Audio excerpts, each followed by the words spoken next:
porque eu sou fã de voluntariado, eu sou fã de ajudar os outros. E naquele momento, tipo 10 da manhã, eu estava tão cheia daquilo, estava a sentir-me tão fora. Eu já tinha perguntado 2 vezes à miúda, uma delas chama-se Camila, até hoje eu tenho contacto dela. Lembro-me de olhar para ela nos olhos e ter dito assim, como é que eu lavo pilas? Sabes, tipo quando chegaram 5, e ela diz assim, ó Tita, lava. Este projeto independente conta com o apoio de pessoas como tu. Considera apoiar em patreon.com/Pedro on the Road. Olá, bem-vindos a Metamorfose Ambulante. Hoje temos connosco a Tita. Olá, Tita. Olá. Uma das cenas fixas aqui da Metamorfose é que ao longo dos tempos uma pessoa vai reunindo ali quase o roster de todos os grandes viajantes tugas, e faltava aqui a minha querida Tita, que é a 4ª vez que nos encontramos? 5ª? Não, olha que não. Não, eu sei que cada vez que nos encontramos parece que são pai 12. Porque tu és uma chata tremenda. Não é nada, estou a brincar. A Tita vai-nos falar sobre um voluntariado que fez em Myanmar, muito específico. E eu não sei se já perceberam com os episódios anteriores, vai depender um bocado quando é que eu lanço este, é verdade. Mas eu agora vou começar a falar do Patreon no início, em vez de falar no fim. Porque acreditem que a vossa ajuda é mesmo necessária e indispensável para a sustentabilidade deste projeto. Podem apoiar a Metamorfose em patreon.com/Pedro on the Road. Para quem está a ver, pode clicar aqui neste canto. E para quem está a ouvir no Spotify ou assim, tenho o link clicável. Por favor, vão lá e ajudem a Metamorfose, que ela precisa de vocês. E por agora, trago-vos a Tita. Fiquem por aí, vão curtir.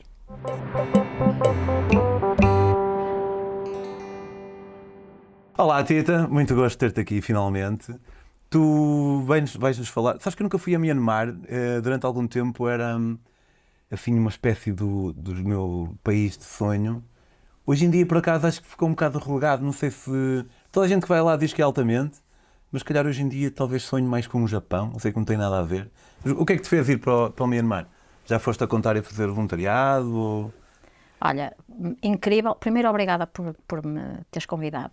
Sei que isto já estava adiado há algum tempo e eu acho que as pessoas devem realmente apoiar este projeto porque isto é serviço público e as informações são tão negativas nos dias de hoje que sobre o mundo, que a metamorfose acaba por ser mesmo uma lufada de ar fresco na nossa vida sobre as aventuras, o que corre bem, o que corre menos bem, e eu acho que isto é serviço público. Portanto, obrigado, pá. E por acaso, ainda ontem estive a gravar também com a Mara e com o Afonso, e isso veio um bocado à conversa.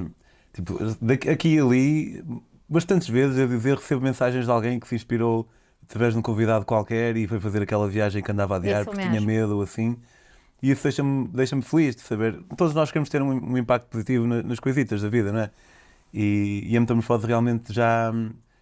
Tenho ideia que já mudou um bocadinho a vida de algumas pessoas e pá, isso deixa-me contente.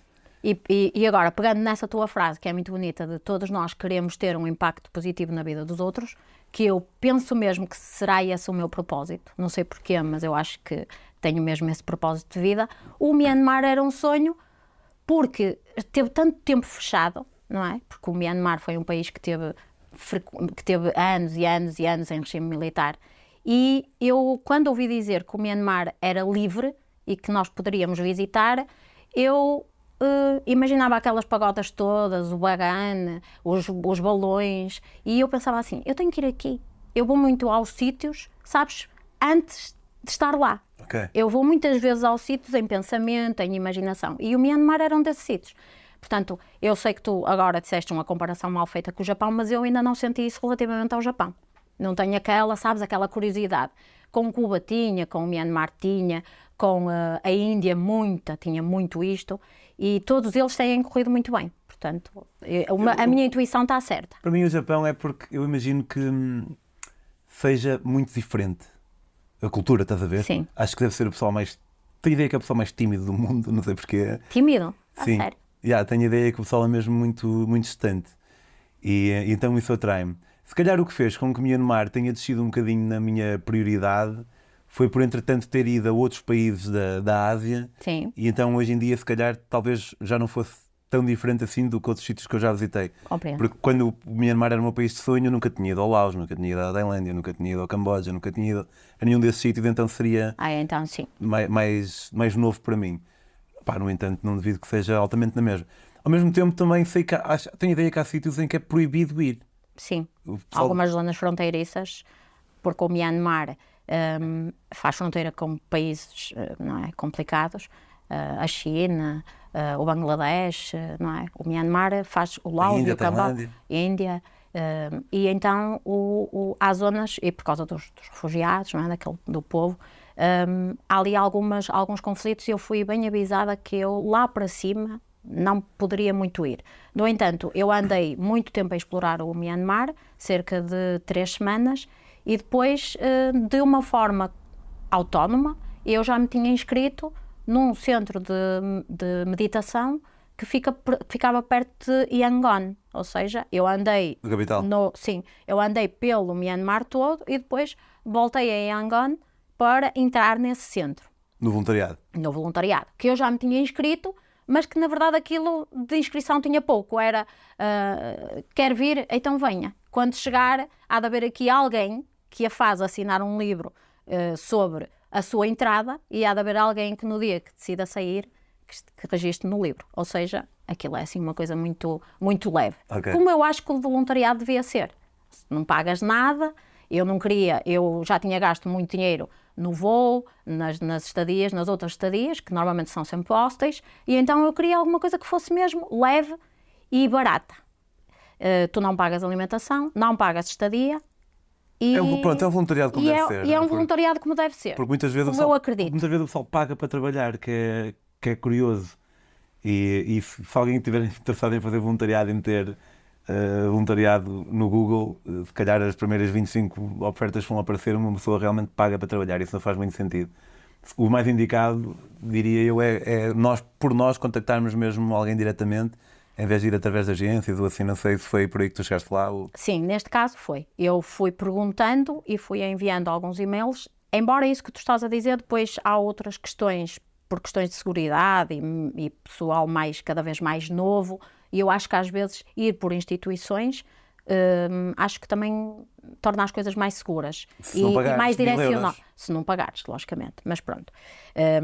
E então eu, na altura, fiz a pesquisa e apareceu-me Tabarua, centro de meditação budista, pertíssimo de Yangon. E eu, bem, junta-se aqui, isto é o ouro sobre azul. Primeiro vou dar a minha volta toda, vou para o voluntariado, fico o tempo que eu quiser, porque tu ali não tens que dizer eu fico isto, eu fico aquilo, eu vou fazer isto. Não, tu lá vais ser preciso para tudo. E há uma coisa que eu defendo muito no voluntariado, que é fazeres o que é preciso.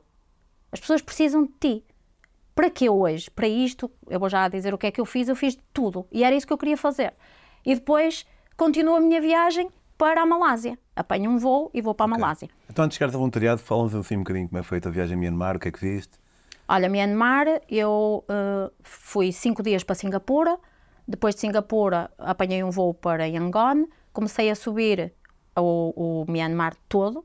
Cheguei lá em cima, estive 5 dias no In Lake, que é onde as pessoas vivem, é um género de um lago flutuante, que é um lago onde as pessoas vivem, há pagodas flutuantes, sabes? O lago flutuante era uma massa de água no ar.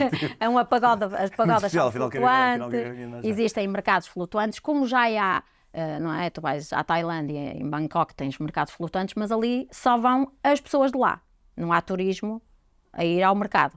Eu era a única que andava lá no meio do mercado a comprar. Tanto é que às vezes os miúdos me iam-me oferecer, um dos miúdos, eu tenho uma foto disso, um dos miúdos veio a correr e ofereceu-me uma orelha de porco. Nunca ninguém me ofereceu uma coisa tão gira. O miúdo veio a correr e ofereceu-me uma orelha. Sim, ofereceu-me uma orelha. E eu, porque é que... eu não tenho onde levar, se não levava, meu amor, nem onde cozinhar. Também não sou apreciadora. E então... percorri o In Lake todo, Bagan, nos sítios normais, não é? Bagan é onde tem aquele vale onde tenho, sim, andaste de balão? Não andei de balão, porque eu acho que é muito caro. Tipo era tipo 160 euros uma pessoa, não é? O balão e depois tu tens 4, não é? 160 euros, acho que na altura era 160 por pessoa. E depois desci, voltei a Yangon. E quando voltei a Yangon, dormi assim num hostel muito fraco, pus-me a pé às 4 da manhã e fui com um rapaz de mota, que aquilo era mais ou menos... Estavas sozinha? Estava sozinha. Fui com um rapaz de mota para entrar no centro. E eu de mochila às costas e fui. E cheguei e eram, imagina, 5 da manhã. 5 da manhã fui recebida, porque depois isto existe tarefas e uma das tarefas é receber o voluntário. E eu fui recebida por 2 miúdas que uma falava muito bem, uma era francesa e outra falava muito bem português, porque já tinha estado muito tempo no Brasil e então ela falava muito bem. Era médica e já estava lá há 15 dias. E essa miúda disse-me, podes dormir na nossa sala, não é? Tem uma camita muito básica com um mosquiteiro, não é? Com as redes e tudo. Aqui é onde tomas banho, nada de água quente, nada de internet, nada de nada. A partir, disse-me as regras básicas, a partir das 6 não há água, não há luz, não há comida, não há lá dentro nenhum café, não há nada. Portanto, às 6 a única coisa que tu tens aqui para fazer é ou estás a conversar, mas não podes fazer barulho, ou dormes, porque às 6 da manhã voltas-te a pôr a pé. E eu, está tudo bem. E agora, então o que é que vamos fazer? Mas era perto do centro? Ou... Não, é longe do centro, aquilo é um centro, aquilo fica no meio de nada. Na área metropolitana de nada, Angola. aquilo inicialmente aquilo é um mosteiro, era para... Que não podias sair às 6 e ir até à cidade? Não, de maneira nenhuma. Aí era um mosteiro mesmo? Aquilo é um mosteiro mesmo. Tu entras ali, estás ali a fazer voluntariado pelo tempo que quiseres, mas não podes sair durante o tempo em que te comprometes lá a estar. E então, eram 5h30, entretanto, com esta conversa toda, e eu disse, e hoje, então, o que é que vamos fazer? E ela, as coisas já foram definidas, portanto, a única coisa que podes é, vem já connosco e hoje participas nas atividades que nós nos comprometemos a fazer. E eu, tudo bem. E elas, então, não podes levar telemóvel, tens que prender o cabelo, pôr um lenço, tens que ir de pernas tapadas, t-shirt. Nós aqui até temos umas t-shirts que são daqui, custam €1, acho, e nós damos-te uma e vamos trabalhar. E eu, sim, e hoje consistem, e elas, vamos ao hospital dar banhos. E eu, pronto, começamos bem. Hospital, banhos, não é propriamente uma coisa que me meta alguma complicação, porque eu quando tinha 15 anos comecei a fazer um género de um voluntariado lá na minha zona e eu ia para um lar e dava banho a idosos e estava tudo bem, com 15 anos já. E eu, está bem. O que é o hospital nesse centro? São salas enormes, com cerca de, se eu te disser que tem 60 pessoas, acamados, doentes, desalojados, carenciados, que vivem ali. Ou seja, aquilo é um hospital, mas é um hotel. As pessoas vivem tipo um lar de cuidados paliativos, porque vivem aquelas pessoas todas em salas enormes, chamam-lhes o hospital, mas às vezes não há lá um único médico voluntário. Portanto, não há quem faça. As pessoas morrem e estão ali aquelas 50 pessoas todas, cuja caminha e todos os bens, os pertences, estão debaixo da caminha. Não têm mais nada. As pessoas vivem ali. E então, na altura já lá moravam 3.500 pessoas, eu acho. 3.500 pessoas, sim. Porque depois as famílias carenciadas vão chegando, os doentes, os idosos, montes de animais, e então já começava a haver voluntários também a cuidar de animais. E eu, vamos lá, aceito o desafio. Chegamos ao suposto hospital e eu entro e vejo pessoas a gemer, já a fazer meditação, porque às 6 da manhã começava a meditação, e aquilo, é que sabes, um cheiro, as fraldas, tudo, e tu olhas assim e dizes, isto é o hospital? Sim. E eu, pronto, está bem. E elas, mas não é este que vamos hoje dar banhos, é ao dos homens. E eu, e como é que se dá banho num sítio como este? Porque eu não estava a ver nada. Eu não estava a ver nada que fosse o sítio de dar banho. Então o que é o sítio de dar banho? Tu carregas as pessoas como elas estiverem, algumas pelo pé, mas outras não conseguem, porque estão mesmo acamadas, cheias de chagas, de feridas, de tudo o que tu possas imaginar, metes nas únicas 2 cadeiras de rodas que alguém deu e levas para o meio da rua, de dentro daquele espaço, mas é a rua, tens uns baldes enormes, tens umas caçarolinhas e as pessoas põem-se, os homens punham-se, não é? Havia alguém que ajudava a pôr nu e tu pões aí a água, lavas, tens luvas, claro, não é? Lavas e pões um bocadinho de sabonete, mas o próprio shampoo, o gel douche tem que ser, sabes, só pode ser aquele bocadinho racionado, porque não há. E depois tens alguns, imagina, há 20 homens que usam fralda. Tu sabes que aquelas fraldas têm que ser usadas naqueles. Ou seja, está tudo, eles sabem muito bem, porque há alguns que já lá estão há muito tempo e são eles que racionam tudo e dizem para onde é que tem que ser. E começaram a chegar. Mas eu não sabia que... Então começaram a chegar. Imagina, eu comecei a lavar, eu e essas 2 miúdas, estávamos as 3 a lavar, e havia rapazes, mais 2 voluntários, que eram os que traziam a peso, nas cadeiras ou ao colo, os senhores. Eu já tinha lavado às 9h30 da manhã, se eu te disser que já tinha lavado 30, e pronto, eu não vou aqui contar especificidades, mas estava a ser muito ambicioso para mim, porque era cocó, xixi, feridas, sangue, e depois era tudo homens, e alguns estavam a aceitar e outros não aceitam nada. Tu tens que lavar por baixo da sujidade. Sim, ou seja, alguns monges, muitos eram monges, e eles não aceitam ficar nus em plena rua. Então o que é que tens que fazer? Tu tens que lavar debaixo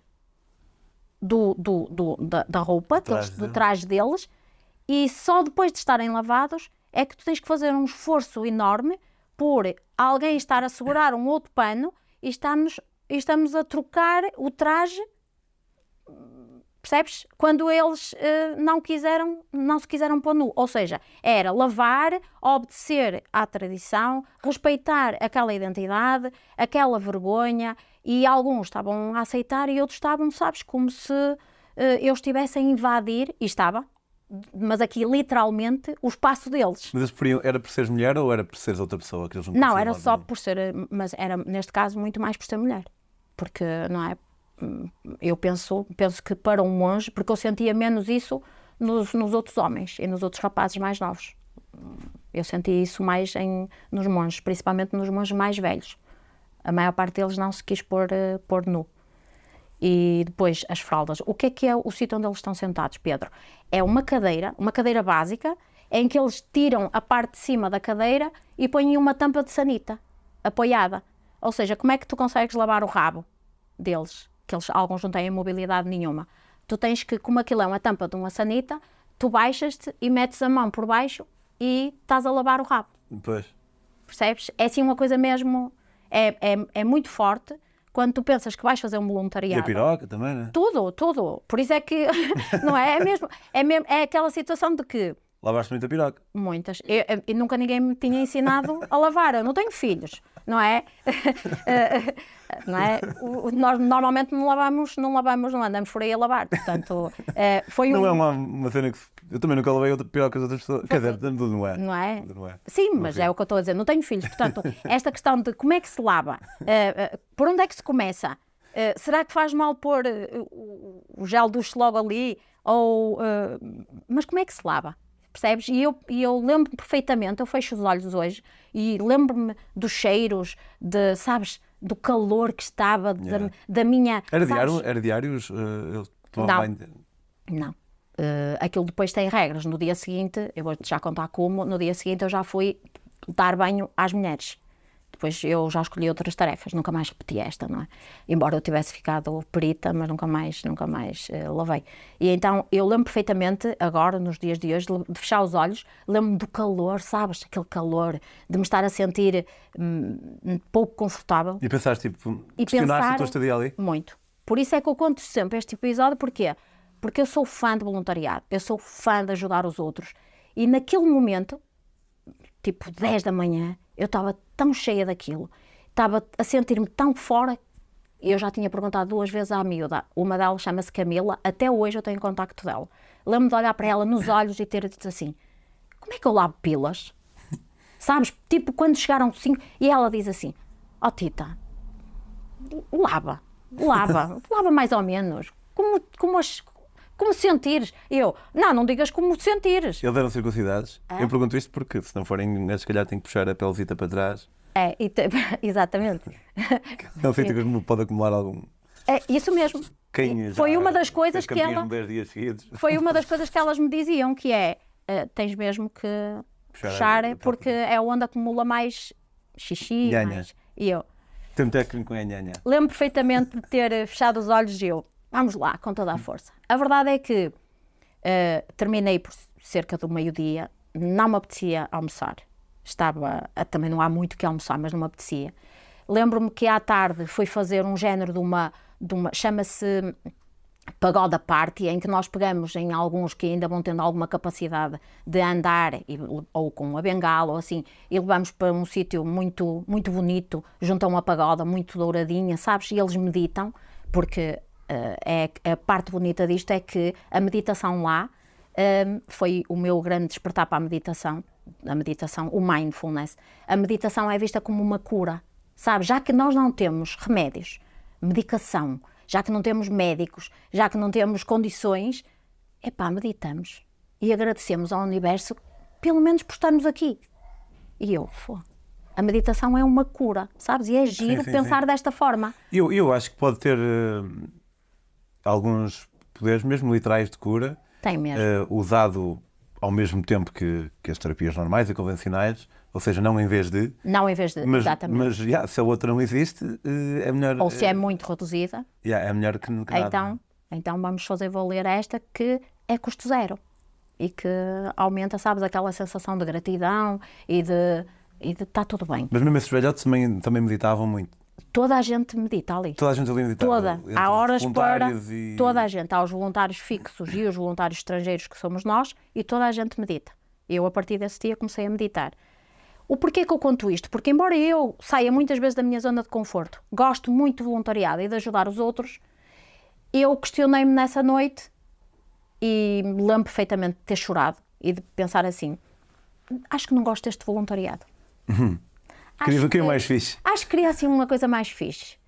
E questionei estas tais coisas que muita gente hoje em dia fala, que é, eu não sou de partilhar muito, mas poderia partilhar alguma coisa, poderia tirar aqui umas fotos, podia estar com crianças, podia estar com mulheres, eu adoro voluntariado em que consigo empoderar o feminino, podia criar alguma coisa de empreendedorismo aqui neste...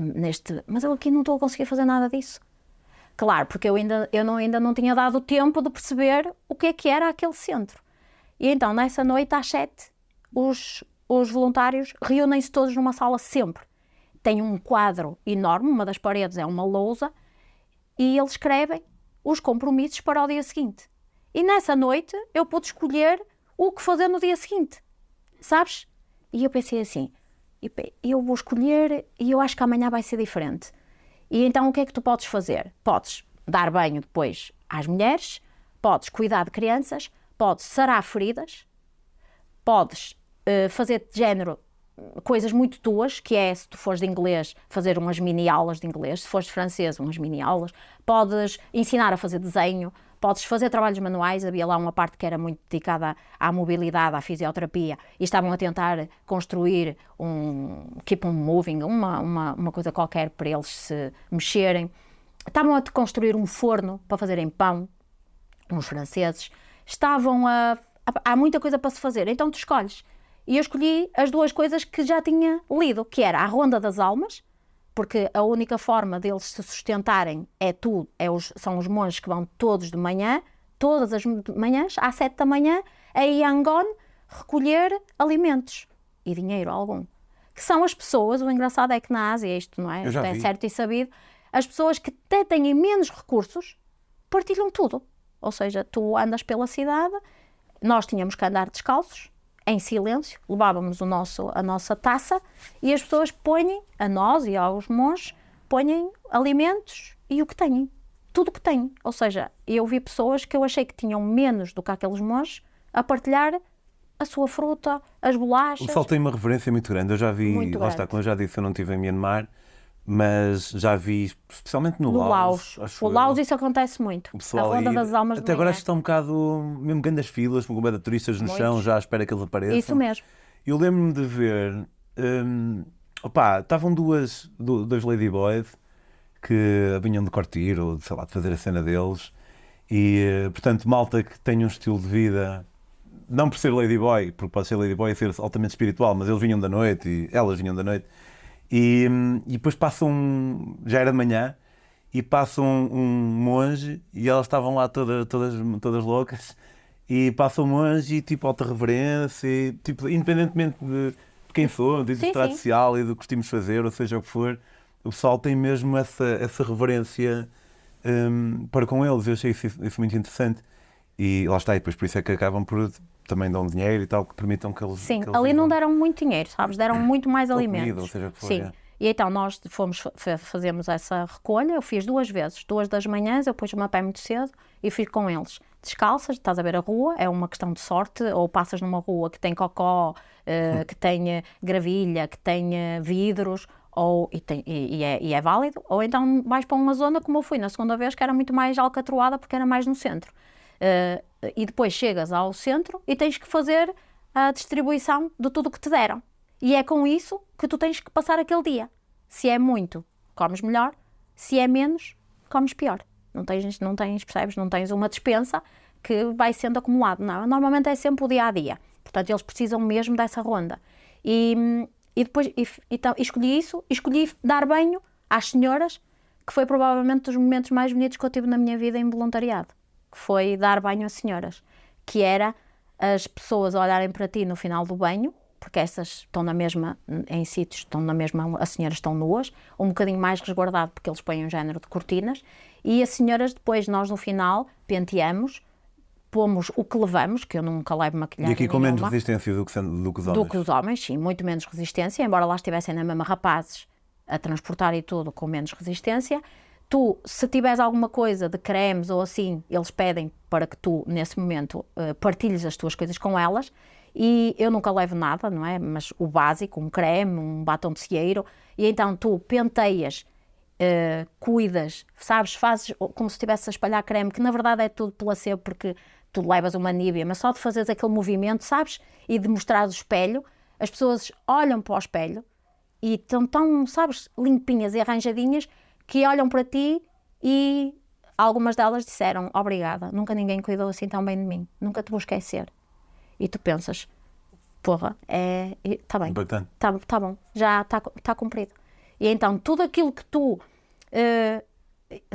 sofres naquele momento de, sabes, em que tu apanhas com uma coisa que supostamente não ias fazer, isto tem tudo a ver com expectativas. As tuas expectativas estavam aqui, vou para o Myanmar e vou entrar e vou fazer um voluntariado que vai ser, e de repente apanhas logo com aquele choque, que posso dizer que foi o melhor voluntariado da minha vida, embora eu tivesse já alguns. Já fizeste vários? Já fiz vários.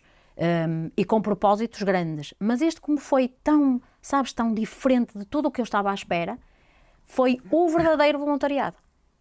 Porque foi aquele em que eu contribuí de uma forma fortíssima para que aquela comunidade consiga, e algumas das pessoas daquela comunidade consigam viver. Quando tu tens assim um impacto na vida de alguém, de feridas, de alimentação, porque eu tive que fazer a alimentação, não é? O jantar para muitos. Portanto, tu nos primeiros 2 dias fizeste banhos, as rondas das almas. Depois também limpavas feridas. Muitas feridas. A tal miúda, a Camila, era médica. Havia enfermeiros lá? Neste grupo, não. Essas 2 miúdas que eram médicas, muita gente ligada a muita coisa. A Graça é enfermeira, como sabes, e ela fala-me que ela faz domicílios e pá, eu nunca teria pensado nisto se ela não me tivesse dito, mas faz sentido. O pessoal tem úlceras de pressão de, por exemplo, estar deitado na mesma posição muito tempo. Que é o que acontece ali. Então aí com 3 mil pessoas, ou lá o que é. Epá, e com recursos limitados, completamente limitados. É difícil alguém estar lá sempre a mudar o pessoal de posição e assim, então isso vai acontecer. Aquilo é realmente, quando tu entras naquelas salas que são os hospitais, é assustador que tu lá vês. Porque, percebes, aquilo do hospital não tem nada, aquilo é realmente um mini campo de refugiados, em que as pessoas fogem para ali, à partida temporariamente, mas nunca é temporariamente. Mas estão ali até morrerem. Tinha literalmente refugiados ou é como quem diz refugiado? Não. Ali não tem. Ali são pessoas ou doentes. Os monges decidiram abraçar algumas pessoas doentes da comunidade, algumas pessoas fragilizadas, algumas pessoas carenciadas, desalojadas, e aquilo foi aumentando, uns chamam os outros, e o que era suposto ser para 500 pessoas, tinha as tais 3.500. Acaba por funcionar da mesma forma. Cabe mais um. Cabe mais um, exatamente. E depois quando um por ela são mulher. E à tarde as coisas eram mais leves. À tarde tu podes pegar neles e cantávamos, fazíamos as terapias do riso, que para mim era o que eu mais gostava, que era pegar em meia dúzia de crianças e ensaiar com eles uma coisita muito básica, sabes? Na altura eu não se ouvia falar ainda dos TikToks, mas acho que era assim um género de TikTok em que tu ensaiavas e depois eu levava esses 5 ou 6 miúdos, que lá há poucas crianças, pelo menos na altura havia, tu levavas esses miúdos a fazer uma mini atuação. E eles batem todos palmas, aquilo era um maior teatro que eles tinham visto. Pronto, à tarde tu consegues ter um bocadinho mais de criatividade. Ajudei a fazer tal forno, com os franceses, levava as pessoas a fazer algum tipo de, percebes? Para eles fazerem, há pessoas que estão completamente quietas, em que tu vais e com muito cuidado fazes assim, 5 vezes, isto é fisioterapia, isto é uma coisa, não é? Então, tudo é válido e tu sentes que fazes realmente a diferença na vida daquelas pessoas. Por isso é que, se fosse eu, estaria lá mais meia dúzia, não estaria mais nenhum voluntário. Ou seja, há as tais empresas de voluntariado, tu és só mais um. Sim. Em que, se não fores tu, as empresas estão tão bem estruturadas que à partida haverá alguém que vai no teu lugar. Ali não. Ali tu fazes toda a diferença naquela semana ou naquelas 2 semanas. Porque se tu não fores, não quer dizer que haja alguém que vai. Pois. Porque não há ninguém a dizer, a incentivar, não há nenhuma estrutura formal que te diga: ó Pedro, anda para o Tabarua, nós precisamos de ti. Não há nada. Ou seja, ou tu descobres e vais, ou então pode acontecer de um dia, que eu não sei como é que aquilo está agora, porque acho muito estranho, porque a página dele está desativada, por causa provavelmente do golpe que houve agora no dia 1 de fevereiro de 2021, porque aquilo voltou a ficar mau. Eu não sei nada deles. Provavelmente ficaram sem nenhum, porque aquilo ficou outra vez com o regime e eu não sei se algum... Eu não sei como é que está neste momento, se era boa ir lá. Eu acho que o Jorge disse, o Vassalo disse que, porque ele adorava, aliás foi ele que me deu um monte de indicações quando eu andei ali, foi ele que me deu um monte. Eu acho que ele agora me disse que está novamente visitável. Não quer dizer que este visitável seja sinónimo de que os voluntários querem ir para o Tabarua. Claro. E faz voluntariado com frequência? Eu faço voluntariado desde os 15 anos. Mas que é tipo uma vez por ano, a cada 2 anos? Ou... Pedro, eu acho que ser voluntária é muito mais de coração do que... Eu sinto que eu faço voluntariado na minha vida sempre. Se eu ajudar uma pessoa que está no supermercado com 5 sacas de compras e está a chover muito e eu estou a chegar e vejo aquela pessoa aflita e a pessoa tem alguma idade e tu vais a correr, molhas-te toda tu e dizes: entra no carro que eu ponho as compras na mala. E a pessoa, sabes, olha para ti e diz: obrigada. E eu acho que se a pessoa, sabes, eu acho que isto é ser voluntário de coração. Eu faço isto há muitos anos. Nas juntas de freguesia, imagina, Covid, eu fazia bolos. Nunca tinha feito. Pensei assim, vou começar a fazer bolos. Fazia bolos e sabes que não comia nenhum. Cortava as fatias e deixava embrulhado em guardanapos ou num pratinho à porta de pessoas ou de idade ou mais idosas ou mais carenciadas e deixava ficar. Eu acho que isto está no coração. Agora, se já fiz, sim, fiz na Índia, fiz em Santo Tomé, fiz em Cabo Verde, fiz no Myanmar, já fiz em muitos sítios. Agora, eu acho que é tão válido fazer fora como dentro. Claro. Sabes? Pode ser mais, dependendo do que se faz, pode ser mais importante fazer fora do que dentro, porque nós temos muito mais recursos aqui, não é? Sim. Tipo, essas pessoas... Se bem que Lares não é um bom exemplo, porque em Portugal parece que todos os meses há uma notícia qualquer de um lar ilegal em que o pessoal está um bocado maltratado, mas com as suas exceções acho que o pessoal até tem bastantes recursos. Para finalizar, queria te perguntar se achas que és boa pessoa? Acho. O que é que leva a dizer isso? É sentir... eu acho que é a coisa mais importante. É aquilo que eu disse logo no início desta nossa conversa. É sentir que fazes a diferença na vida dos outros. de uma forma bonita, em que possa ser recordado um dia em como tu fizeste rir aquela pessoa, tu tiveste uma conversa importante com aquela pessoa, tu incentivaste ao crescimento daquela pessoa, tu ficaste contente quando aquela pessoa estava bem. Eu acho que isso é ser boa pessoa nos dias que correm. Muito bem. Tita, obrigado. Pessoal, esperamos que tenham gostado. Podem seguir a Tita no Instagram e nessas redes do mundo. Tens Facebook? Ou és muito moderna para o Facebook? Tita Sorte, tenho Facebook. Tita Sorte, mas mais facilmente encontrável como Lucky Travel Girl, porque a miúda chama-se Sorte na vida real, então, como é muito esperta, aproveitou isso para meter em inglês e ficar assim tudo muito mais fixe. E este episódio está a ser gravado aqui com o apoio do Diogo e da Inês. Podem segui-los em Hunter Films, aparece aqui não é em rodapé, em oráculo. E sigam-nos, eles fazem todo o tipo de trabalho com audiovisual e quem sabe se não podem também fazer uma cena, aquilo que vocês precisam, tipo o vosso casamento. Eu sei que se calhar já fazem casamentos a mais, mas pronto, pode ser que tenham sorte. E não se esqueçam de apoiar a Metamorfose em patreon.com/PedroOnTheRoad. A Tita vai voltar, não sei daqui a quanto tempo, porque eu tento espaçar um bocado os episódios quando são com o mesmo convidado. E então vemos em breve, Tita, e vemos daqui a 2 semanas. Tchau.